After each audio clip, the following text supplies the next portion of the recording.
ചേലൂറും എന്റെ കൊടുങ്ങല്ലൂര് അറബിക്കടലിന്റെ കൂട്ടുകാരി. ഹായ്, എല്ലാവർക്കും നമസ്കാരം ഉണ്ട് കേട്ടാ. ഞാനിപ്പോ വന്നിട്ടുള്ളത് നമ്മുടെ ബഷീർക്ക് എന്ന ബച്ചുക്കയുടെ വീട്ടിലാണ് വന്നിട്ടുള്ളത്. അതായത് നമ്മുടെ ഇറിയാട് സ്കൂളിന്റെ അടുത്തുള്ള അദ്ദേഹത്തിന്റെ വീട്. എന്താണ് അപ്പൊ അദ്ദേഹത്തെ കാണാൻ വന്നതെന്നുള്ളതിലേക്കാണ് നമുക്ക് കടക്കാൻ വേണ്ടി പോകുന്നത്. അപ്പൊ അത് എന്തായാലും നമുക്ക് അദ്ദേഹത്തെ കണ്ടുകൊണ്ട് തന്നെ അറിയാം. അപ്പൊ നേരെ വീഡിയോയിലേക്ക് കടക്കാം. ഓക്കെ,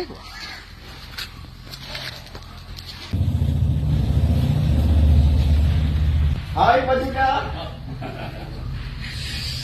ഇതാണ് ഞാൻ നേരത്തെ പറഞ്ഞ ബഷീർക്ക എന്ന ബച്ചുക്ക. അപ്പൊ ഞാൻ കാണാൻ വന്നതെന്ന് വെച്ചിട്ടുണ്ടെങ്കിൽ നമുക്ക് വളരെയധികം പ്രോത്സാഹിപ്പിക്കപ്പെടേണ്ട ഒരു പ്രസ്ഥാനത്തിന് തുടക്കം കുറിച്ച വ്യക്തികളിൽ ഒരു വ്യക്തിയാണ് ഇദ്ദേഹം. അപ്പൊ എന്താണ് ആ പ്രസ്ഥാനം എന്നുള്ളത് ഇദ്ദേഹത്തിന്റെ നാവിൽ നിന്ന് തന്നെ നമുക്കത് കേൾക്കാം. അപ്പൊ ബഷീർക്ക, നമ്മുടെ ഒരു പ്രസ്ഥാനം എന്താണ്? ആ പ്രസ്ഥാനം അത് തുടങ്ങാണ്ടായ കാരണം എന്താണ്? ആ പ്രസ്ഥാനത്തിന്റെ പേരെന്താണെന്നൊക്കെ ഒന്ന് നമ്മളെ പ്രേക്ഷകർക്ക് വേണ്ടിയിട്ട് ഒന്ന് പറയും.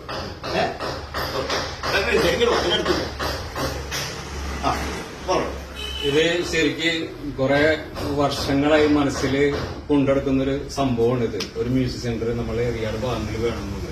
അപ്പൊ ഞങ്ങൾ കുറച്ച് കലാകാരന്മാരിവിടെ ഉണ്ട് എറിയാട്. നമ്മളിപ്പോ ടോട്ടലി നമ്മൾ തുടങ്ങിയപ്പോ ഒരു 10, 14, 15 പേരോട് ഉണ്ടായിട്ടുള്ളൂ. ഇപ്പൊ ഓൾറെഡി ഇപ്പൊ നമ്മളെ മെമ്പേഴ്സ് കൂടി ഇപ്പൊ 36, 37, 38 മെമ്പേഴ്സ് ഇപ്പൊ നമ്മളെ ഈ ഗ്രൂപ്പിലുണ്ട്. നിലവിലെ 38 മെമ്പേഴ്സ് ഉണ്ട് ഇപ്പൊ നമ്മുടെ ഈ ഒരു പ്രസ്ഥാനത്തിന്റെ പിന്നിൽ. നല്ല കരുത്തന്മാരായ മെമ്പേഴ്സ് എല്ലാവരും നന്നായിട്ട് സഹകരിക്കുന്നുണ്ട്. അപ്പൊ എല്ലാവരും ഉദ്ദേശശുദ്ധി എന്താണെന്നുള്ളതാണ് നമുക്ക് അറിയുന്നത്. മ്യൂസിക് സംബന്ധമായിട്ടുള്ള കാര്യങ്ങളൊക്കെ തന്നെ എല്ലാവർക്കും പാടാനും അവസരങ്ങൾ ഉണ്ടായിട്ട് പോലും അതിൽ പല നമുക്ക് നേരിൽ അറിയാവുന്ന കാര്യങ്ങൾ പല കലാകാരന്മാർ അവഗണിക്കപ്പെടുന്ന ഒരു കാലഘട്ടം. ഒരുപാട് അവഗണിക്കപ്പെടുന്ന കാലഘട്ടം, അതുപോലെ അത്ര തന്നെ പ്രോത്സാഹിപ്പിക്കപ്പെടുന്ന കാലഘട്ടം. അപ്പൊ മനസ്സിൽ ഇങ്ങനെ കുറെ നാളെ ഇങ്ങനെ ആലോചിക്കാം, നമ്മൾക്ക് ഇവിടെ ഒരു മ്യൂസിക് സെന്റർ, ഒരു ക്ലബായിട്ട് നമുക്ക് രൂപീകരിച്ചെങ്കിൽ കുറെ കലാകാരന്മാരെ വാർത്തെടുക്കാനുള്ള ഒരു പരിപാടി കുറെ നാളെ ഇങ്ങനെ കൊണ്ടെടുക്കുന്നത്. അങ്ങനെ പലവരെയും ചർച്ച ചെയ്തെങ്കിൽ നമ്മളിപ്പോ തുടങ്ങിയിട്ട് ഇപ്പൊ ഏതാണ്ട് 2 മാസം ആകാൻ പോകുന്നു. ഇപ്പൊ നല്ല നിലയിൽ ഇങ്ങനെ പോയിക്കൊണ്ടിരിക്കുന്നുണ്ട്.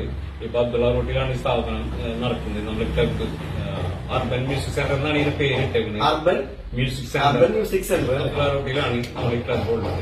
അപ്പൊ നല്ല സഹകരണം, നാട്ടുകാരെ സഹകരണമുണ്ട്, നമ്മളെ കലാകാരന്മാരെ എല്ലാവരും സപ്പോർട്ട് ഉണ്ട്. നല്ല നിലയ്ക്ക് ഇപ്പൊ പോയിക്കൊണ്ടിരിക്കും. അതായത് നമ്മൾ ക്ലബ്ബുകൾ എന്ന് പറയുമ്പോൾ ഒരുപാട് കലാകാരന്മാരുടെ ഒരു കൂട്ടായ്മയാണ് ക്ലബ്ബ് എന്ന് പറയുന്നത്. പക്ഷെ ഇതിൽ നിന്ന് വ്യത്യസ്തമായിട്ട് എനിക്ക് തോന്നിയത് പാട്ട് പാടുന്നവർക്ക് വേണ്ടി മാത്രമായിട്ടൊരു ക്ലബ്ബ് രൂപീകരിക്കാന്ന് പറഞ്ഞാൽ അത് ആദ്യമായിട്ടാണ് നമ്മുടെ ഈ ഏരിയയിലൊക്കെ അങ്ങനെ ഒരു സംഭവം വന്നിട്ടുള്ളത്. എനിക്കിപ്പോ വേറെ ക്ലബ്ബുകളുണ്ട് ഇതേപോലെ മറ്റുള്ള പാടാൻ അറിയാത്ത പിള്ളേരെ കൂടുതൽ പ്രോത്സാഹിപ്പിച്ചുകൊണ്ട് ഇതേപോലെ മൈക്ക് സിസ്റ്റങ്ങളും അതുപോലെ ഓഡിയൻസിനെയും കൊടുത്ത് ഫുൾ സെറ്റപ്പിൽ തന്നെ പാടിപ്പിക്കാനുള്ള ക്ലബ്ബുകൾ നമ്മുടെ ഈ ഭാഗത്തൊന്നുമില്ല. നമ്മളെ ഭാഗത്ത് ഇല്ലില്ല. അത് ആദ്യമായിട്ട് തുടക്കം കുറിച്ച് സ്റ്റാർട്ട് ചെയ്തേക്കുന്നത് അമ്മ തന്നെയാണ് അല്ലേ? Okay okay. എന്താ വെച്ചിട്ടുണ്ടെങ്കിൽ സത്യം പറഞ്ഞു കഴിഞ്ഞാല് ഇങ്ങനെ ഞാൻ നേരത്തെ പറഞ്ഞുകൊണ്ട് തന്നെ പാടാൻ കഴിവുണ്ടായിട്ട് പോലും അതിൽ നിന്നൊക്കെ അവഗണിക്കപ്പെടുന്ന കുറച്ച് കലാകാരന്മാരൊക്കെ നമ്മള് നേരിൽ എന്റെ കണ്ണിൽ പെട്ടിട്ടുണ്ട്. അപ്പൊ ഞാനും അതിൽപ്പെട്ട ഒരാളാണ്. എനിക്ക് അങ്ങനെയൊക്കെ ഒരുപാട് സാധാരണ നമ്മ കല്യാണങ്ങളിലൊക്കെയാണ് നമുക്ക് ചെല്ലുമ്പോൾ അപ്പൊ ഇപ്പൊ പാടാൻ എനിക്കറിയാം. പക്ഷെ ഞാൻ എന്റെ ഒരു CD ആയിട്ടൊക്കെ ചെല്ലുമ്പോൾ അവര് നമ്മളെ തള്ളിത്തള്ളിയാണ് മാറ്റും. അവിടെ കുറെ ആളുകൾ പാടാണ്ടാവുന്നതായിരിക്കാം. അങ്ങനത്തെ അനുഭവങ്ങളൊക്കെ നമുക്ക് ഉണ്ടായിട്ടുണ്ടോ? തീർച്ചയായിട്ടും അങ്ങനെ ഒരുപാട് അനുഭവങ്ങൾ. എനിക്ക് മാത്രമല്ല എന്റെ ഫ്രണ്ട്സ് എന്നെപ്പോലെ തന്നെ അവഗണിക്കപ്പെടുന്ന കുറച്ച് കലാകാരന്മാരുണ്ടായിട്ടുണ്ട്. അപ്പൊ അതിനു വേണ്ടി തന്നെയാണ് ഞാൻ ഈ ഡെവലപ്പ്. ഇപ്പൊ ഞങ്ങൾക്ക് വേണ്ടി മാത്രമല്ല, വളർന്നു വരുന്ന കൊച്ചു കലാകാരന്മാർക്ക് പോലും ഒന്ന് വളർന്ന് വേണ്ടിയിട്ടാണ് നമ്മള് മുൻകൂട്ടിയായിട്ട് ദീർഘവിഷയത്തോടു കൂടി തന്നെ നമ്മൾ ഈ ഓഫീസ് ക്ലബ്ബ് നമുക്ക് ഇപ്പൊ ടോട്ടല് ഒരു 40-42 മെമ്പേഴ്സ് ഓൾറെഡി. സ്റ്റാർട്ടിംഗിൽ ആരാണ് അംഗങ്ങളുടെ എണ്ണം പറയുകയാണെങ്കിൽ അത് തുടക്കത്തിൽ നമ്മൾക്ക് നമ്മളെ ഈ സ്വദേശത്തുള്ള കുറച്ച് കലാകാരന്മാര്. അപ്പൊ നമ്മത് കേട്ടില്ലേ, വളരെയധികം പ്രോത്സാഹിപ്പിക്കപ്പെടേണ്ട ഒരു സംഭവമാണ്. അതായത് കരോക്കെ ഗാനമേള എന്ന് പറയുമ്പോൾ ഇവർ അതിന്റെ സെറ്റപ്പ് എന്ന് പറയുന്നത് ഫുൾ ഇൻസ്ട്രുമെന്റ്സുകൾ, അതായത് ബോക്സുകളും മൈക്കുകളൊക്കെ സെറ്റ് ചെയ്ത് സ്റ്റേജുകളൊക്കെ സെറ്റ് ചെയ്ത് അന്ന് ചെയർ ഓഡിയൻസുള്ള ചെയറൊക്കെ സംഭവം ചെയ്തുകൊണ്ട് ആ ഭാഗത്തേക്ക് ഒരു CD ആയിട്ട് പാടാൻ അറിയാവുന്ന ആഗ്രഹിക്കുന്ന ആരെങ്കിലും ചെല്ലുകയാണെങ്കിൽ ഇവർ വളരെയധികം തുറന്ന മൈൻഡോടുകൂടി തന്നെ അവരെ പരമാവധി പ്രോത്സാഹിപ്പിച്ചുകൊണ്ട് നമുക്കെല്ലാവർക്കും സഭാകമ്പം ഉണ്ടാവും അല്ലെ? ഈ സഭാകമ്പത്തിനെ ഇല്ലായ്മ ചെയ്യുന്നത് കൊണ്ട് അവരെ വളർത്തിയെടുക്കുന്നതിന് വേണ്ടിയിട്ടുള്ള സംരംഭമാണ് നമ്മളെ ഈ പറഞ്ഞ urban music centre. Urban music അല്ല, അർബൻ മ്യൂസിക് സെന്റർ അല്ലേ? ഓക്കെ. അപ്പൊ ഇതെല്ലാവരും നമ്മളിപ്പോ നിങ്ങൾ ചെയ്യേണ്ടതെന്ന് വെച്ചിട്ടുണ്ടെങ്കിൽ നമ്മൾ പരസ്പരം അങ്ങോട്ടും ഇങ്ങോട്ടും പ്രോത്സാഹിപ്പിക്കുമ്പോഴാണ് നമ്മളെപ്പോലുള്ള സാധാരണക്കാർ, ആരുമല്ലാത്തവർ ഉയർന്ന മുകളിലേക്ക് എത്തുന്നത്. ഇവരൊന്നും വലിയ എന്താ പറയാ, നമ്മുടെ വലിയൊരു പ്രൊഫഷണൽ സിംഗേഴ്സ് ഒന്നും അല്ല കേട്ടാ, സാധാരണക്കാരാണ്. അവർ സാധാരണക്കാരിൽ വന്ന ഒരുപാട് അനുഭവങ്ങളിലൂടെ മറ്റുള്ളവരുടെ ഭാഗത്തു നിന്നൊക്കെ നിന്ദിക്കുകയും അതുപോലെ തള്ളി മാറ്റുകയും നിങ്ങൾ പാടണ്ടെന്നൊക്കെ പറഞ്ഞു തരികയും ചെയ്യുന്നതിൽ നിന്ന് വളർന്ന വിഷമത്തിൽ നിന്ന് മുടലെടുത്തൊരു പ്രസ്ഥാനമാണ് അർബൻ മ്യൂസിക് സെന്റർ എന്ന് പറയുന്നത്. അപ്പൊ പരമാവധി പ്രോത്സാഹിപ്പിക്കണം. അതുപോലെ തന്നെ താങ്കളുടെ വൈഫും ഇത് അങ്ങോട്ട് ഞാൻ അറിഞ്ഞു. അപ്പൊ അവരെ ഒന്ന് വിളിച്ച് പരിചയപ്പെടുത്തുകയാണെങ്കിൽ വിളിക്കാം. ആള് ഓരോ തർക്കങ്ങളിൽ പാടുകയും ചെയ്യും. ഞങ്ങള് ചെറിയ ചെറിയ പ്രോഗ്രാം ചെയ്യുന്നുണ്ട്. ഞാൻ വിളിക്കാം. അപ്പൊ അത് വിളിക്കട്ടെ, അവളെ പുള്ള വൈഫിനെ വിളിക്കാൻ വേണ്ടി പോയിരുന്നു. അതുപോലെ തന്നെ നമുക്ക് വേറെ സംഭവം കൂടി ഇതിനകത്ത് വരുന്നുണ്ട് കേട്ടോ. അതിനകത്ത് വരുന്ന അംഗങ്ങളിൽ ഏകദേശം 10-14 പേരോ ഇതിന്റെ ഉദ്ഘാടന സമയത്ത് പാടിയിട്ടുള്ളൂ. അപ്പൊ അവരെല്ലാവരുടെ വീഡിയോ നമ്മ ഓരോ ദിവസങ്ങളായിട്ട് ഇടുന്നുണ്ട്. അതിനകത്ത് ഏറ്റവും കൂടുതൽ കമന്റ് വരുന്ന വ്യക്തിക്ക് നമുക്ക് എന്തെങ്കിലും ഒരു സമ്മാനം കൂടി കൊടുക്കാം. ആ വീഡിയോ കൂടി നമ്മൾ ഉൾപ്പെടുത്തുക. അപ്പൊ എന്തായിരുന്നാലും അതെ, ഓക്കെ ഓക്കെ ഓക്കെ വന്നിട്ടുണ്ട്. വൈഫിന്റെ പേരൊന്ന് നല്ല ഗായകി കൂടിയാണ് കേട്ടോ. അപ്പൊ എന്തായാലും ഇവരെ പാട്ടുണ്ടായിരിക്കും നമ്മൾ തുടക്കം കുറിക്കുന്നത് അല്ലെ? നമ്മ ഇതിനകത്ത് വന്നപ്പോൾ അതിന് സന്തോഷം ഉണ്ടോ നമുക്ക്? എനിക്ക് ഭയങ്കര സന്തോഷം. എനിക്ക് വലിയ പാട്ടൊന്നും അറിയാൻ പാടില്ലായിരുന്നില്ല. ഇപ്പൊ കുറച്ച് വർഷമായിട്ട് പാടുമായിരുന്നു. അതിങ്ങനെ ഇത് ചെയ്ത് ഇപ്പൊ ഒരുവിധം നന്നായിട്ട് പാടും. അപ്പൊ ഞങ്ങള് പ്രോഗ്രാംസിലൊക്കെ ഇതുപോലെ പോവാറുണ്ട്. ഇടയ്ക്ക് എല്ലാവരും കൂട്ടായ്മ കൂടെയൊക്കെ ചെയ്യാറുണ്ട്. സന്തോഷമായിട്ട് പോകുന്നു. മനസ്സിലായില്ലേ? അതായത് നമുക്ക് എല്ലാവർക്കും കഴിവുള്ള ഒരുപാട് പേരുണ്ട്. വേദികളില്ലാത്തതാണ് നമ്മുടെ കുഴപ്പം. അപ്പൊ വേദികൾ ഇവർ ഒരുക്കിയിട്ടുണ്ട്. അപ്പൊ എല്ലാവരും നമ്മൾ ഹാർദപൂർവ്വമായിട്ട് സ്വാഗതം ചെയ്യുന്നതോടൊപ്പം തന്നെ ഇവർ അതിമനോഹരമായ ഒരു ഗാനത്തോടുകൂടി നമുക്ക് നമ്മുടെ ഈ വീഡിയോയുടെ ഓപ്പൺ ചെയ്യണം. അവരുടെ സ്റ്റേജും സംഭവവും സെറ്റപ്പൊക്കെ കാണിച്ചുകൊണ്ട് നമുക്ക് പാട്ട് അല്ലെ പാട്ടൊന്ന് ഇടല്ലേ. അപ്പൊ പാട്ടുകളുടെ അഭിപ്രായങ്ങൾ കാണാൻ കമന്റ് ചെയ്യണം.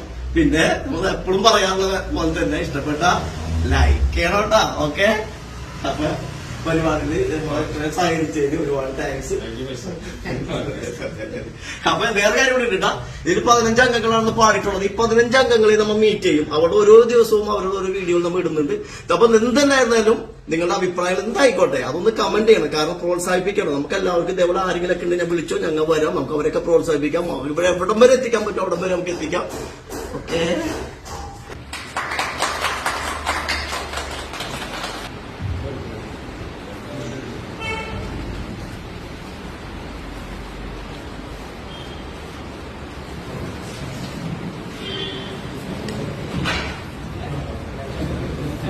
എല്ലാവരും സദസ്സിലേക്ക് ഇരിക്കണമെന്ന് അഭ്യർത്ഥിക്കുന്നു. നമുക്കിതിവിടെ വിശിഷ്ട വ്യക്തിത്വങ്ങൾ തമ്മിലുള്ള വ്യത്യാസം, അതിന്റെ ഗുണഗണങ്ങളൊക്കെ പിന്നീട് നമുക്ക് മനസ്സിലാവും. അപ്പൊ അത്തരത്തിൽ ഇങ്ങനെ ഒരു കൂട്ടായ്മയോടെ ഉണ്ടാക്കിയെടുത്ത സംഘാടകർക്ക് എന്റെ അഭിനന്ദനങ്ങൾ അറിയിക്കുന്നു. കാരണം ഒരുപാട് പേർക്ക് അത് ഗുണങ്ങളാവുന്നു. എനിക്ക് പാടാൻ കഴിയില്ല, ഞാൻ പാടിയിട്ട് കാര്യമില്ല. അപ്പോ ഞാൻ പാട്ട് എഴുതാൻ തുടങ്ങി.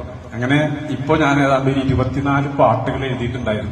ആദ്യമായിട്ട് ഞാൻ പാട്ട് എഴുതുന്നതും അതിന്റെ ഒരു ഇത് നടന്നു എന്റെ ഫേസ്ബുക്കിൽ കൂട്ടായ്മ മൂലം, ഇതുപോലുള്ളൊരു കൂട്ടായ്മ മൂലമാണ് എനിക്ക് പാട്ട് എഴുതാനുള്ള ഒരു പ്രചോദനം ഉണ്ടായത്. കൊടുങ്ങല്ലൂരിൽ ഒരുപാട് എന്താ പറയാ ഗായകരും കലാകാരന്മാരും സംഗീതജ്ഞരും ഒക്കെ ഉള്ള ഒരു വലിയ സമ്പന്നമായിട്ടുള്ളൊരു നാടാണ് നമ്മുടെ കൊടുങ്ങല്ലൂർ എന്ന് പറയുന്നത്.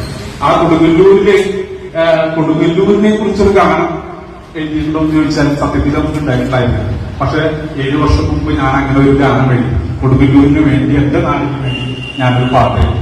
അതാണ് എത്ര മനോഹരമെന്റെ നാട്, ചേലൂറും എന്റെ കൊടുങ്ങല്ലൂര്, അറബിക്കടലിന്റെ കൂട്ടുകാരി, കണ്ടോ നീ എന്റെ കൊടുങ്ങല്ലൂര്.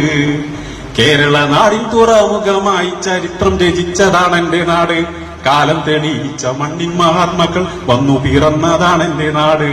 എത്ര മനോഹരമെന്റെ നാട്, ചേലൂറും എന്റെ കൊടുങ്ങല്ലൂര്. അപ്പൊ നിങ്ങളുടെ ഒപ്പം ചിലപ്പോഴൊക്കെ ഞാനും കൂടാം എന്നൊക്കെ മനസ്സുകൊണ്ട് ആഗ്രഹിക്കുന്നു. അപ്പൊ അത്തരത്തില് എല്ലാവർക്കും നന്മ വരട്ടെ, നല്ല രീതിയിൽ വളർന്നു വരട്ടെ എന്ന് ആശംസിച്ചുകൊണ്ട് നിർത്തുന്നു. നന്ദി, നമസ്കാരം.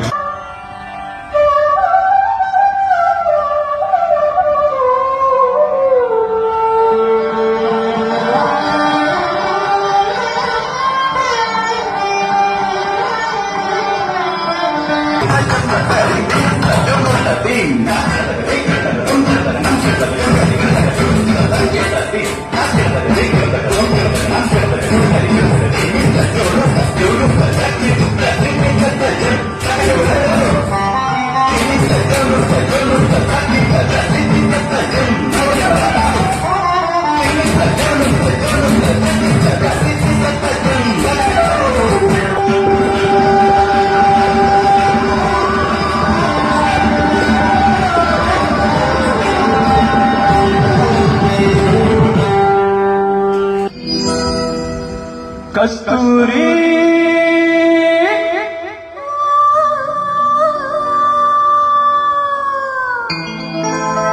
കസ്തൂരി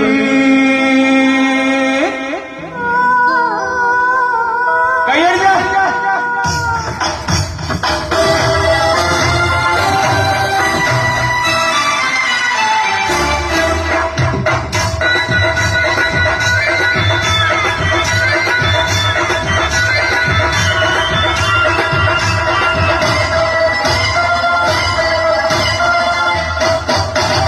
കസ്തൂരി എന്റെ കസ്തൂരി